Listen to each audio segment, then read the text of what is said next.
Donc notre lecture se fait dans le livre de Matthieu, chapitre 13, 24 à 30 et ensuite 36 à 43. Il leur proposa une autre parabole.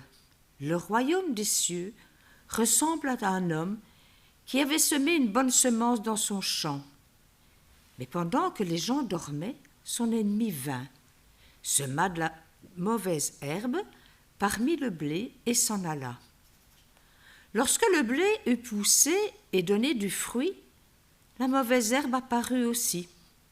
Les serviteurs du maître de la maison vinrent lui dire « Seigneur, n'as-tu pas semé une bonne semence dans ton champ? Comment se fait-il donc qu'il y ait de la mauvaise herbe ?»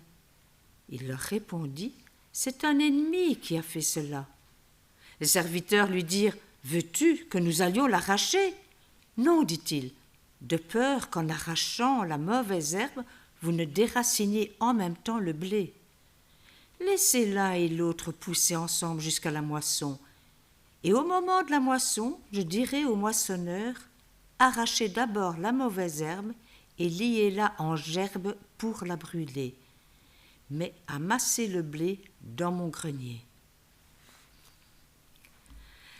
Alors Jésus renvoya la foule et entra dans la maison. Ses disciples s'approchèrent de lui en disant « Explique-nous la parabole de la mauvaise herbe dans le champ. » Il leur répondit « Celui qui sème la bonne semence, c'est le Fils de l'homme. Le champ, c'est le monde. La bonne semence, ce sont les enfants du royaume. La mauvaise herbe, ce sont les enfants du mal. L'ennemi qui l'a semé, c'est le diable. La moisson, c'est la fin du monde. Les moissonneurs, ce sont les anges. Tout comme on arrache la mauvaise herbe et la jette au feu, on fera de même à la fin du monde. Le Fils de l'homme enverra ses anges. Ils arracheront de son royaume tous les pièges et ceux qui commettent le mal. Ils les jetteront dans la fournaise de feu où il y aura des pleurs et des grincements de dents. Alors, les justes resplendiront comme le soleil dans le royaume de leur Père. Que celui qui a des oreilles pour entendre, entende. Amen.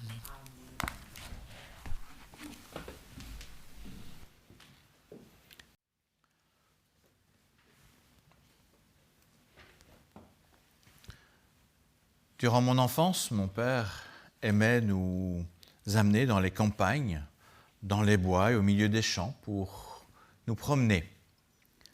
Et en bon agronome, il nous apprenait à reconnaître les différentes essences d'arbres quand on traversait les forêts, et cela à partir des feuilles et de l'écorce. Et à la fin du printemps et durant l'été, il nous apprenait également à distinguer les céréales dans les champs. Il faut bien entendu attendre la formation, pour certaines en tout cas, la formation des épis pour les reconnaître. C'est par exemple le cas entre le blé et l'orge. Vous connaissez la différence entre les deux ? Quand nous, on était petits, on disait l'orge, il y a des cheveux. J'ai appris avant-hier, en préparant, que ça s'appelle la barbe. Voilà. Donc, on avait besoin d'attendre, de voir ces cheveux pour pouvoir reconnaître entre le blé. Il y a aussi la forme de l'épi qui joue, mais voilà. Alors, pour rester dans le cadre agréable, champêtre, je continue à affectionner. Ce matin, je souhaite poursuivre dans la continuité de ce que Olivier nous a apporté la semaine dernière avec la parabole du semeur. Parabole qui, dans l'évangile de Matthieu, se trouve en fait juste avant la parabole que nous venons de lire, la parabole de la mauvaise herbe. Et la parabole des mauvaises herbes, ce n'est que Matthieu qui nous la donne. Nous ne la trouvons pas dans les autres évangiles. Alors rappelons-nous, la parabole du semeur finit bien. Quel beau monde à la fin. Un beau champ avec la plante qui pousse bien. Tout tombe dans la bonne terre au final, puisque le reste va quand même mourir. Ce qui reste, c'est ce qui est dans la bonne terre. Et tout ça porte beaucoup de fruits. C'est l'image sur laquelle nous étions restés. Or, dans la nouvelle parabole, Jésus évoque un nouveau problème. Il n'y en avait pas assez avant, on en a un deuxième.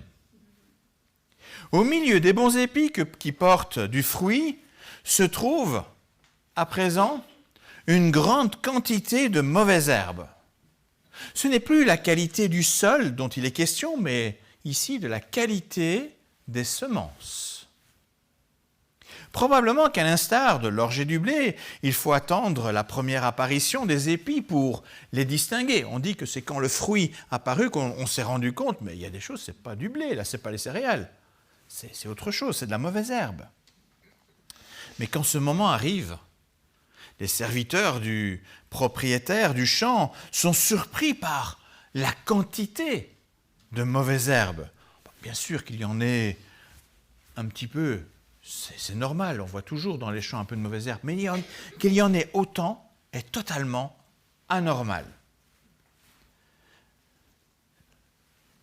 Cependant, Jésus raconte que le maître du champ ne s'en étonne pas, puisqu'il sait qu'une personne lui veut du mal et a semé des graines d'une plante qui ne produit rien de bon, rien d'intéressant, mais qui a la même apparence au début que la bonne plante qui a été semée. Au début, on ne les distingue pas, et après, on se rend compte, mais ça vaut rien. Dans les premiers mois, la supercherie est totale. Il est impossible de les distinguer. Ce n'est qu'à la formation de l'épi, du fruit, qu'on voit la différence. Cependant, là, la mauvaise herbe a déjà envahi le sol avec ses racines, de sorte qu'il est difficile de l'enlever sans nuire aux bonnes plantes qui sont avec la mauvaise herbe. Bien entendu, je l'ai dit, il arrive toujours qu'il y ait toujours un peu de mauvaise herbe dans un bon champ, et dans ce cas, on pourrait se permettre d'écouter la suggestion des serviteurs, c'est-à-dire de retirer délicatement les quelques mauvaises pousses qui sont là, sur le côté. Toutefois, la parabole nous décrit une situation beaucoup plus compliquée. Ce n'est pas seulement quelques pousses de mauvaises herbes, mais un champ complet qui est infecté. Et c'est pourquoi le propriétaire propose sagement d'attendre le moment de la récolte pour séparer les deux. L'un pour les réserves, l'autre pour le feu. Sinon, on risquerait d'arracher aussi les bonnes plantes, tant les bonnes racines sont imbriquées dans les mauvaises. Notons ici que la mauvaise herbe n'empêche pas la bonne plante de produire valablement son bon fruit. Ça, c'est une caractéristique dans cette parabole. La bonne plante peut pousser et peut porter du fruit malgré cette mauvaise herbe qui est là. Alors, pareillement à la fin de la parabole du semeur, Jésus redonne cette exhortation que Olivier a développée la semaine dernière, que celui qui a des oreilles pour entendre, entende. Qu'est-ce que vous avez entendu dans cette parabole? C'est ça qu'on va se poser cette question. Voilà à nouveau une parabole assez complète, difficile à comprendre, et pour laquelle Jésus va aussi donner une explication, comme celle qu'on a vue la semaine dernière. C'est assez rare, mais on a cette explication. Jésus dit qu'elle parle du royaume des cieux. Mais qu'est-ce que ça signifie précisément à ce sujet? Qu'est-ce que j'apprends du royaume des cieux dans cette parabole? Alors, animés par une bonne curiosité, les disciples veulent comprendre et ils demandent à Jésus d'expliquer ce qu'il a voulu dire par cette histoire. En quoi parle-t-elle du royaume des cieux? Alors, Jésus n'explique pas tous les détails, mais ici, quand même, il en donne un certain nombre en proposant un parallèle avec la réalité spirituelle de ses interlocuteurs. Dans la parabole du semeur, le champ, c'était le cœur de l'être humain. Il semait des paroles, de la semence dans notre cœur. Qu'est-ce qu'on produisait et qu'est-ce qui pouvait étouffer? Mais ici, c'est différent. Le champ représente le monde pas que l'Église, le monde.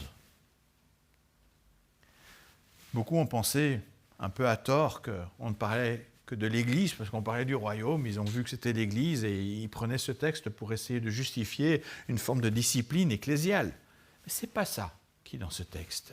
On parle bien du monde, dans lequel le Fils de l'homme, c'est-à-dire Jésus, a semé les germes du royaume des cieux.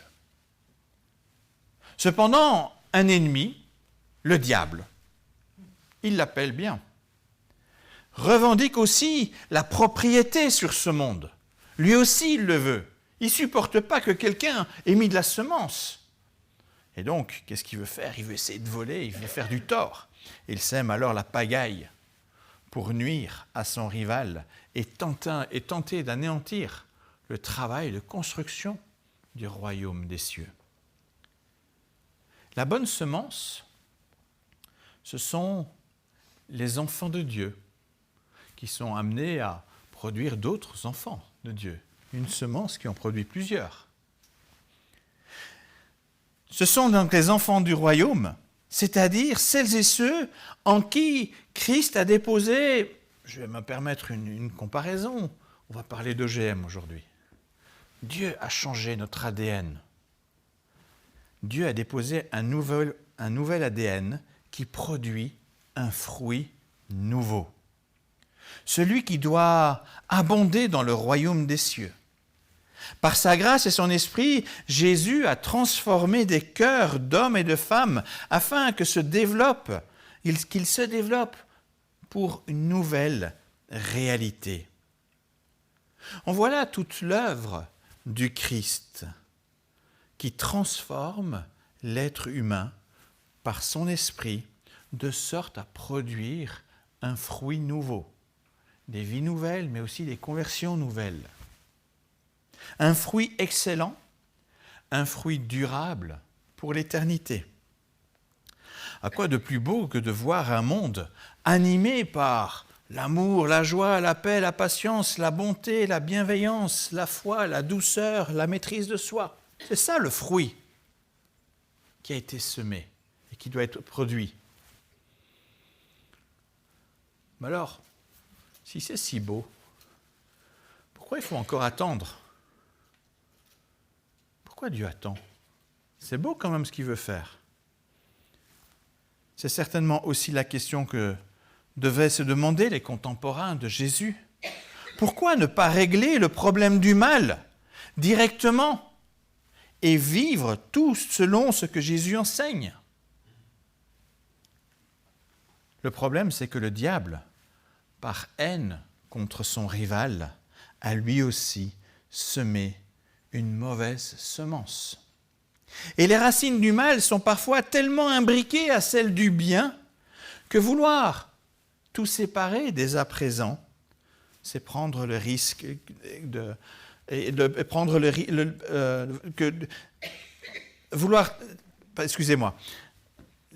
mal est tellement imbriqué dans le bien que vouloir tout séparer, le risque est grand d'empêcher le bien d'arriver à maturité. Il est donc préférable d'attendre le moment de la moisson, c'est-à-dire le jugement dernier où toutes œuvres seront révélées pour ce qu'elles sont vraiment. Le temps de la séparation viendra au moment opportun, quand le bien sera arrivé à terme, quand le fruit que Dieu a semé arrivera à terme. En attendant, la patience et la persévérance sont nécessaires. Toutefois, même avec l'explication de Jésus, les disciples peuvent être étonnés. De fait, quand nous lisons l'Ancien Testament, surtout la Torah, la loi de Moïse, il est frappant de voir comment le mélange du peuple choisi par Dieu avec d'autres peuples était rigoureusement interdit. Il ne devait pas aller chercher de femmes ailleurs, il ne devait pas faire n'importe quoi, et si un étranger se joignait au peuple, il se devait de respecter quand même les règles. Ce n'est pas qu'on voulait complètement fermer, mais il y avait quand même une barrière de protection. Le peuple était considéré comme saint car choisi et appartenant au Dieu saint. Et il s'agissait de garder ces saintetés. Le peuple choisi pour être les enfants de l'Éternel se devait de protéger cette sainteté en s'abstenant de tout mal aux yeux de son Dieu. Il y avait donc bien une forme là de séparation.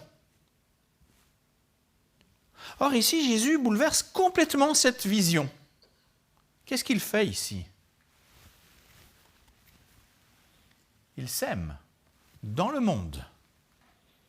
Un peu avant, dans l'évangile de Matthieu, il a envoyé ses disciples en mission. Et à présent, il parle des biens comme étant dispersés dans le monde pour porter du fruit, une semence qui en donne d'autres. C'est bien cela la mission. Plus question de prétendre se mettre à part, de vivre une sorte de royaume de Dieu dans un lieu limité, géographiquement localisé, et de vivre dans ce cocon protégé. Il est temps pour la chrysalide de sortir ses ailes de papillon et de prendre son envol pour partager sa beauté avec le monde entier, même si ce monde est sombre. On voudrait retrouver le paradis perdu, retrouver ce lieu où les papillons se sentent bien, où seul règne le bien, où tout est lumière. Pourtant, nous sommes appelés par Christ à nous mettre en mouvement et à persévérer, même au milieu des mauvaises herbes. Il a semé quelque chose de tellement beau en nous. Il faut néanmoins du temps, de la patience, avant que ce fruit soit pleinement mature. Cela étant dit, comme pour les serviteurs du champ, nous pourrions demander au Christ d'éliminer les personnes animées par le diable. Ce n'est pas ça qui manque. Ce serait quand même plus agréable et confortable pour vivre notre foi et notre engagement chrétien s'il n'y avait plus ces persécuteurs d'Église. Pourquoi Christ attend-il tellement? Il y a des enfants qui hurlent depuis des cachots. Pour dire vrai, son explication m'interpelle.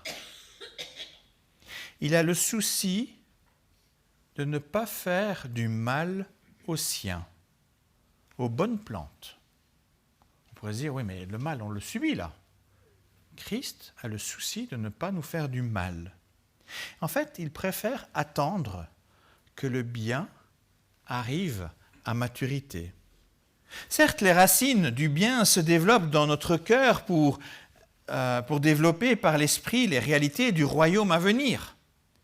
Mais reconnaissons aussi que nous ne sommes pas encore complètement débarrassés d'autres mauvaises racines qui ont trouvé dans notre cœur un terrain, un lieu propice pour s'accrocher.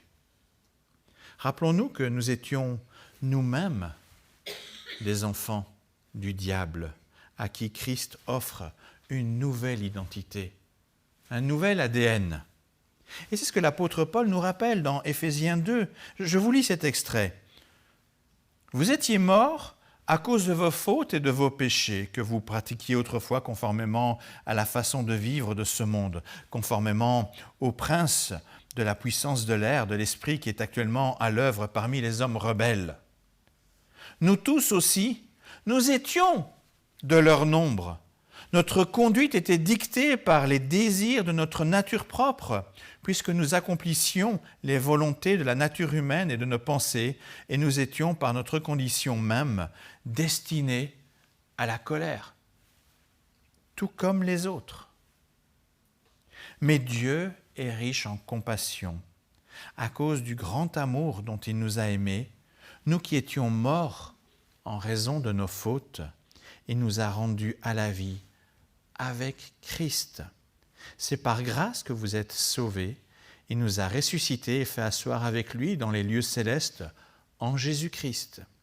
Il a fait cela afin de montrer dans les temps à venir l'infinie richesse de sa grâce par la bonté qu'il a manifestée envers nous en Jésus-Christ.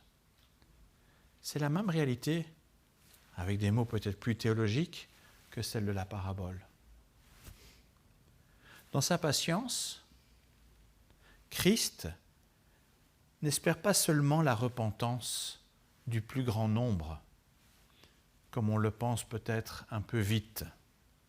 Il nous donne aussi le temps nécessaire pour que le bon trésor qu'il a placé dans notre cœur se développe pour le jour où il viendra pour nous prendre avec lui dans son royaume céleste. Alors pour conclure, je vous propose de retenir 3 éléments, 3 prolongations pratiques pour notre vie. Premièrement, ce texte nous rappelle que le jugement ne nous appartient pas. Ce n'est pas aux ouvriers à commencer à séparer. Jésus dit, ce seront les anges. C'est une prérogative du maître de la moisson. Ne cherchons pas à créer des formes de royaume prétendument de Dieu ici-bas par une séparation mortifère. Au contraire, nous avons été semés dans ce monde pour être des témoins de ce que Jésus veut produire, pour porter du fruit. Soyons dans ce monde avec un esprit missionnaire, envoyés comme le furent les disciples du Christ, non pour juger, mais pour développer la réalité spirituelle du royaume du Christ. Deuxièmement, la parabole de Jésus nous invite à la patience. Certes, le diable revendique le même champ que le Christ et il agit pour nuire. Ce n'est pas son champ, mais il le revendique quand même et il fait du tort. Je crois que nous le vivons autour de nous quand nous voyons ce mal qui est là. Et cette cohabitation n'est pas forcément évidente. L'opposition reste très active. Elle le sera avec... Bien sûr, face à cette opposition, on voudrait que la victoire du Christ soit déjà complète.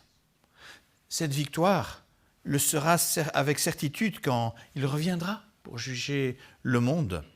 Et la promesse que le mal sera perdant doit nous encourager à persévérer. Oui, le mal sera perdant. Oui, le mal sera jeté au feu et le bien sera mis dans le royaume de Dieu. En attendant, inspirons-nous de la sage patience du Maître pour nourrir la patience dont nous avons besoin aujourd'hui dans l'adversité.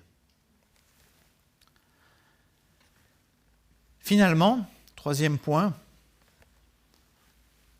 rendons grâce à notre Seigneur pour sa patience à notre égard et sa sagesse qui empêche que nous soyons détruits. Et profitons de sa patience envers nous pour permettre aux fruits de l'Esprit de pleinement se développer en vue du royaume que Christ prépare. Comme l'a dit Jean-Baptiste, il faut que notre ancien moi, touché par le mal, diminue pour que l'ADN du Christ qui vit désormais en moi grandisse et produise du bon fruit pour son royaume. Que son esprit nous vienne en aide. Amen.